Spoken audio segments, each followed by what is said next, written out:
Welcome to Aging Insights. I'm Melissa Chonker, Executive Director of the New Jersey Foundation for Aging. The Foundation's mission is to enable seniors to live with independence and dignity in their communities.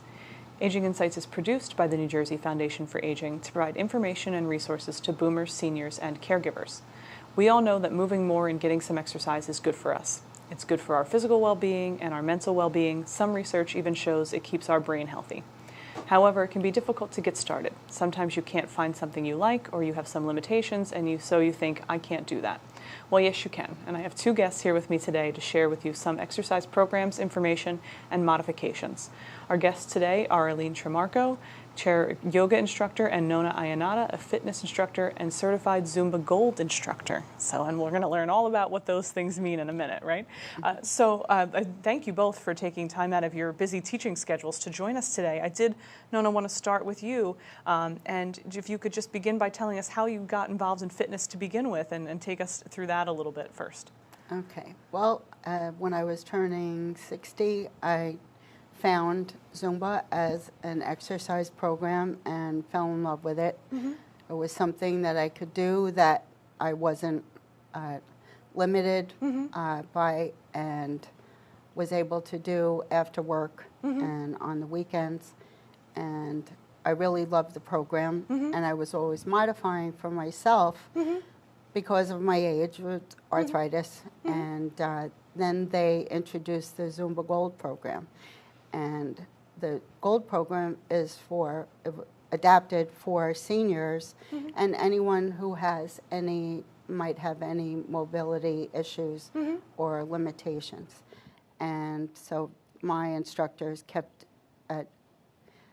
prodding me to go for the training, and I finally relented after being a Zumba participant for 18 months. And right after that, the company that I worked for offered a buyout, and handwriting was on the wall that my job was going away.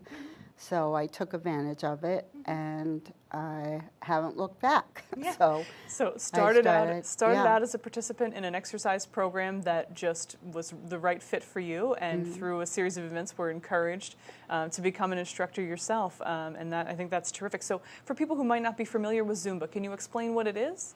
Right, so Zumba is a dance fitness program, and it's based on international rhythms, and it's just have fun. Right. You know, that's what we tell all the participants: get your feet going, and then the rest of the body, the hips and shoulders and arms, will follow.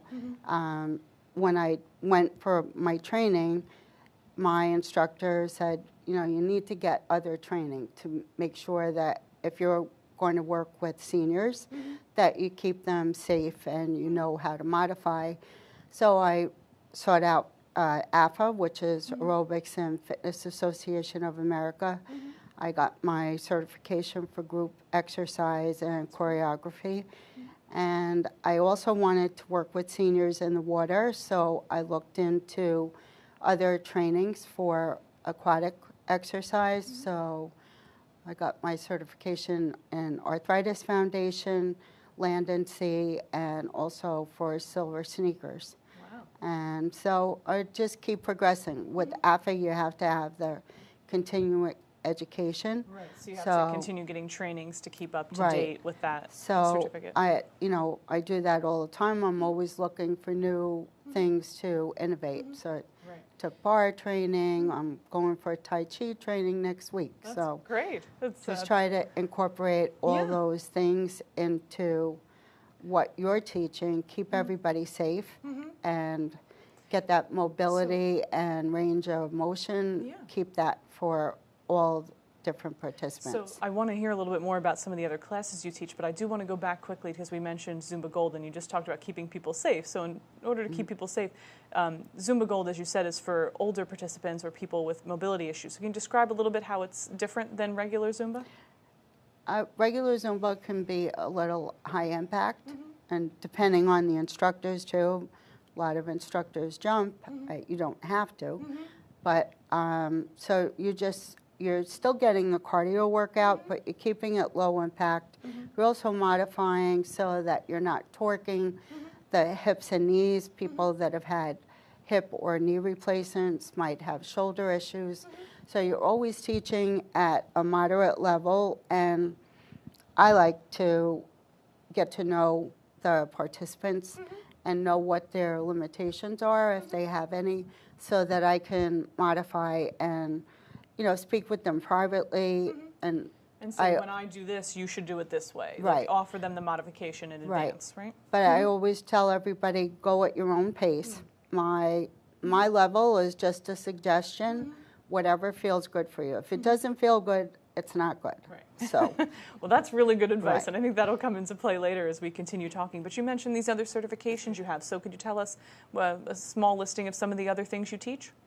So I teach a class at the Y in Old Bridge, Forever Fitness. So we use oldies music, and it's a low-impact cardio. We use weights in our hands, and we do a lot of lunges and squats and everything, but everything is modified to keep everybody safe, and they love it. We have a really big senior population there.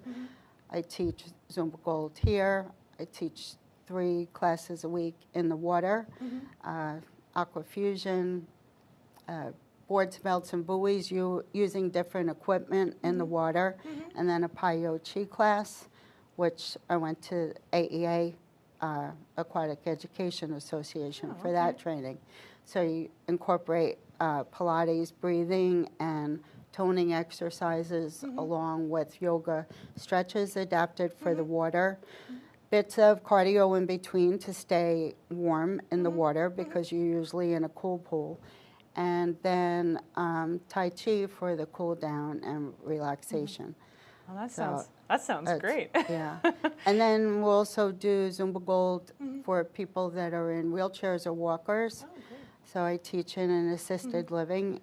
And so there are lots of modifications people can do. So whether it's regular Zumba or Zumba Gold, why do you think Zumba, as a participant, former participant yourself before you became an instructor, what is it you think about Zumba that draws people in other than, besides other exercise programs? It's the music. It's the camaraderie of the other participants. You become friends, and you just laughing. You don't feel like you're exercising, and before you know it, you're sweating, and you've really, brought your heart rate up and cooled down and had a great time, and the time flies. So right. Yeah. it's a really good socialization. Some people just come to class for that. They, they keep it really low. They only do what they can, but they're there also to socialize and get out and talk to other people. Yeah. And I think it's really great that it, comes in a modified version, so that people who might be afraid to start an exercise program know that they don't have to do it the regular way. There's a modification and an ability for them to participate, even if they are, suffering from arthritis or even in a wheelchair. There are other things for them to do and still participate. So, given what you've been trained to do and the participants you've seen, what is some advice that you give people who might be afraid to start an exercise program? Number one, always check with your doctor to make sure if it's safe for you to exercise. And just, call. You can go on Zumba.com to find classes and talk with the instructor when you get there and say, this is my first time. I'm just going to try it out. What do you suggest? And, just have fun with it. Start with your feet. Don't get frustrated, because nobody gets it the first time. But just enjoy the music and the people that you're with, and eventually it'll click and you'll absolutely love it. Right. And we should mention that you do teach some of your fitness classes in Piscataway at their senior center there. And I know you both have experience in senior centers. So I think in addition to hitting Zumba.com, people shouldn't be afraid to look at their local senior center and see what exercise programs are available there, right? Yeah, absolutely. Yeah. Absolutely. And that a lot of those programs might feature specific modifications so that they don't have to feel like it's an exercise program they cannot do, that it's something that would come with it. And you're going to show us in a little bit some Zumba exercises and focus on those modifications so that people understand that they too can get their dance on with Zumba, right? Terrific. Well, Eileen, I did want to then move into talking with you a little bit because, you know, jumping and dancing, even if it's modified, isn't for everybody, right? Some people like to do something a little bit more peaceful, and when we think about that, yoga often comes to mind. Yes. So specifically, you're a chair yoga instructor. Can you tell us a little bit about that and how it might differ from what people are used to for traditional yoga? Yeah, chair yoga, I like to say, is for everyone. It's absolutely perfect for the 55-plus community, which is where I do a lot of my work in the adult communities. And the chair serves as a prop. So a large percentage of the people who attend my class have some part of their body that is problematic. Knees are a big deal. And you can sit in the chair, you can move your body without that weight-bearing stress on the joints. Low back issues are a problem, so we can stretch out the back. The chair is great for balancing exercises, especially if you're holding onto the chair. You can tap your foot, the foot that's up in the air, for a little extra security, or tap your hand on the chair for a little extra security, or grab the chair if you need it.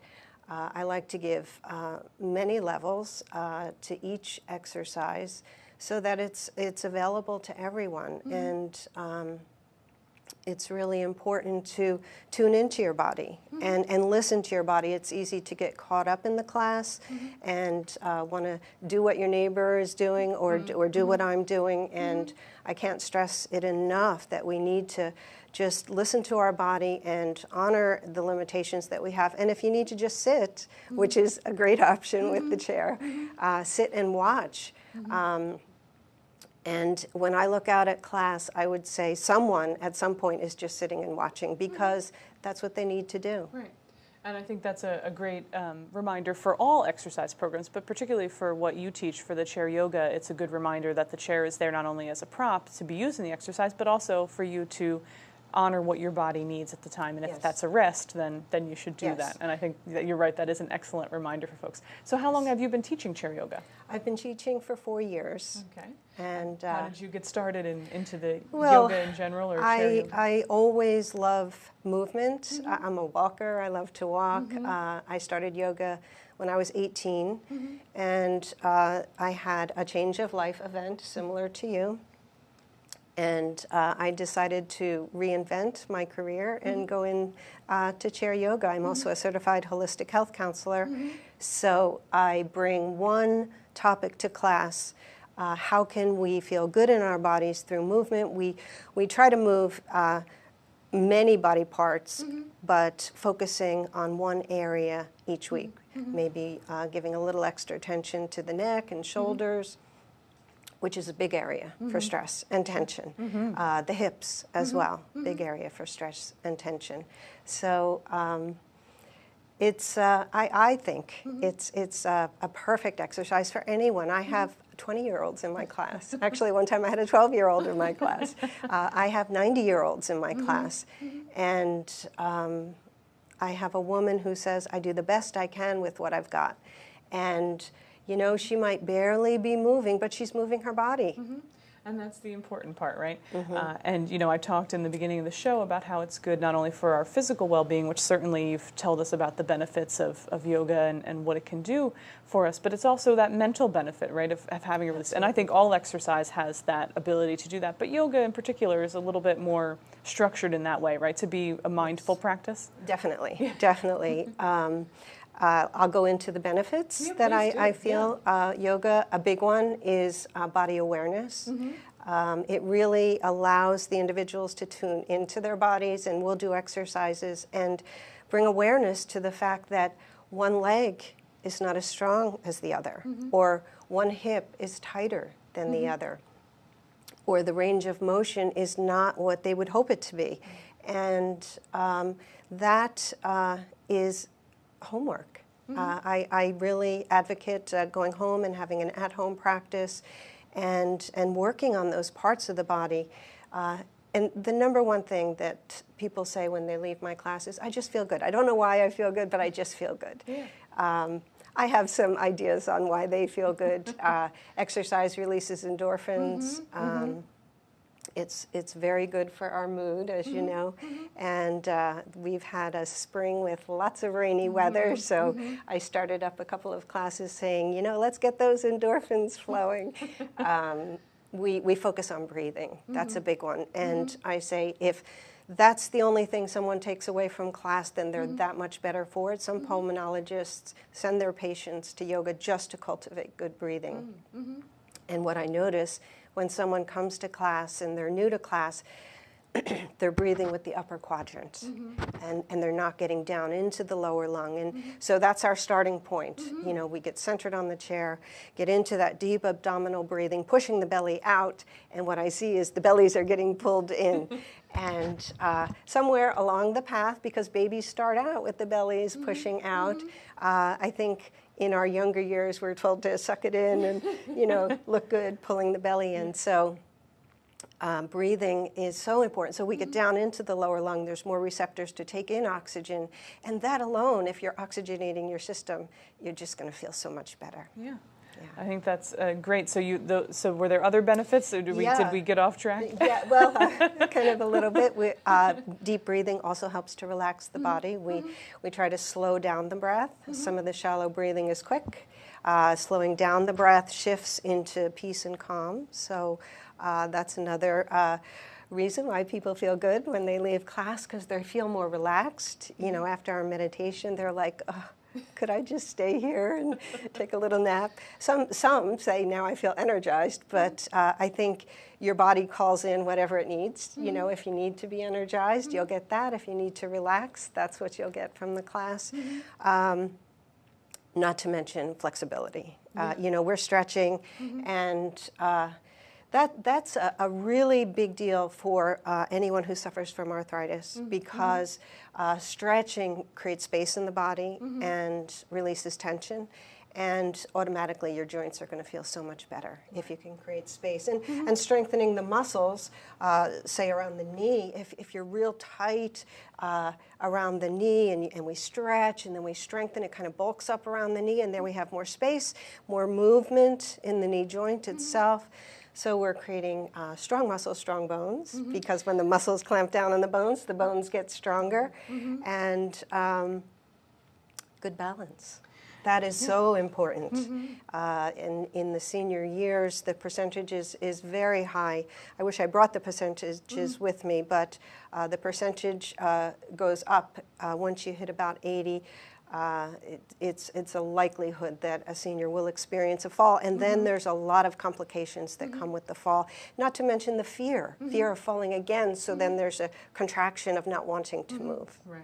And I think both and all exercise, people would say, is a good prevention for those things later in life as well. And yoga in particular, as you said, with the balance, and you've talked, a lot about breathing and about stretching, but people should know that there is a strength component to yoga as well, right? Definitely. That they're going to walk away and they are going to gain, as you said, that muscle that will then support their bone. But talk a little bit more about the strength components of yoga. A big one that I like to focus on is the thighs, and we have a couple of tests that we do to see can you lift the thigh off the chair without bending the knee, and an exercise I call triple hinge.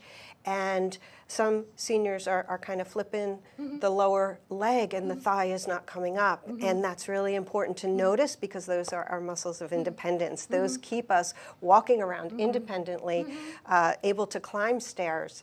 So once the body awareness comes in of, am I weak in the thighs, then there's more of a level 1 exercise that you can do without even getting up off the chair, just more of an isometric, pushing your body weight into the floor, pushing your foot into the floor, that anyone in a wheelchair could do to strengthen the thighs.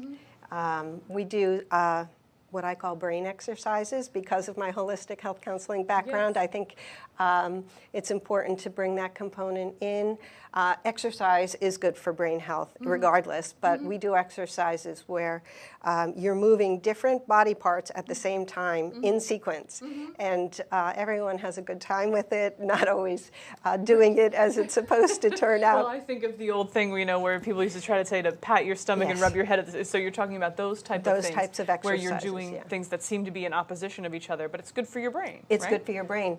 Exercise in itself is good for your brain, but when you combine thinking with movement, it supercharges the effect that it has on your brain. Yeah. Fascinating, isn't it? Really, I mean, just really could probably talk to you both for hours about all of these things. But it's wonderful to share the benefits of exercise with people. And as I asked Nona, what advice would you give folks who are apprehensive about starting any exercise program, but yoga in particular, in getting started, how to get started? I would say check out the senior centers, or if you're in a 55 and older community, go to the clubhouse. Most places have, if not chair yoga, a chair exercise program.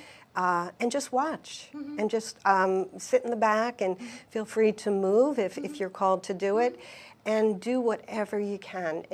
We do exercises where the knee is all the way up at my chest, and I say just tap your toes. You're still moving. And with chair yoga, there's lots of room to grow. And don't get disheartened because I do see that people come in and they just kind of give up and say, I can't do it. Don't go down that road. Yeah. Again, I think it's really great information for folks to have, to understand that they too can exercise, and it doesn't matter your age or your ability, that there are programs and ways that you can get mobile and do those things too. And you're both going to show us a little bit of demonstration of how we can do those exercises ourselves. And so I'm looking forward to seeing you both do that. And so that's what we'll bring you in a minute. Song I'm going to do for you is called Salsa Soca, a combination of salsa and soca with fitness moves interjected. All of the cues are physical, and I will point out a modification that I would use for seniors for one of the fitness moves.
Here are some yoga exercises modified for the chair, beginning with cat-cow, sitting mountain pose, knees in front of the hips, ankles below the knees, toes pointing forward, hands resting on your thighs, curling down, one vertebrae at a time, pushing the middle of the back away from the midline. Pause in the curl down position, draw the shoulders forward, getting a stretch across the upper back. Take a breath in to deepen the stretch. Exhale, come back to center, flex the spine in the opposite direction, draw the shoulders back. A modification to that would be to cross at the chest, curl down one vertebrae at a time. Rather than hinging from the hips, pushing the middle of the back away from the midline, take a breath in. Exhale, come back to center. Flex the spine in the opposite direction, W-shaped arms, and draw the shoulder blades together behind, exercising the back muscles, putting a little pressure on the spinal column, turning on the bone building process in the spine. Into circles of joy. Inhale up, exhale down. Inhale up, exhale down. And there's two levels for seated pigeon. Level 1, crossing at the ankle for anyone who has knee or hip issues. Level 2, calf comes up to rest on the thigh. Foot is flexed, spine is long. Take a breath in. Exhale down, long, slow exhalation. Inhale up. Exhale down. Creating space in the lower back, in the back side, taking pressure off the nerves and vessels in the lower back. And we go to the opposite side, either cross at the ankle or bring the calf up to rest on the thigh. Foot is flexed, spine is long. Take a breath in. Exhale down. Long, slow exhalation signals to the central nervous system all is well, peace and calm, and it allows us to go deeper into the stretch. This is a great exercise for anyone who has sciatica nerve pain because it creates space in the lower back. And back to center. And I'm going to go into a standing exercise, turning the chair for invisible chair pose. And you control the level of intensity that's right for you. So you could take it down a little squat, or you could take it down a big squat. Here's where you can see the chair can steady us. Coming up into plank, you could come into a slight angle or a deep angle, heels on the floor, giving a stretch in the calf. Palm of the hands pressing into the chair, strengthening the biceps. Take it back down as deep as you feel comfortable doing it. And back up. One more time, take it down. And back up. And back to center. Namaste. Thank you all for sharing your time with us today. Aging Insights is produced by the New Jersey Foundation for Aging and is made possible by donations to the foundation. To become a sponsor for Aging Insights programs, please go to our website at www.njfoundationforaging.org or call us in the office at 609-421-0206. All of the previous episodes may be viewed on our website. We'd like to remind you to find out about senior services in your area. Please contact your county office on aging. Their numbers are also on our website, but you can also call the hotline at 1-877-222-3737. Thank you for watching this episode of Aging Insights, and remember, aging is everyone's business.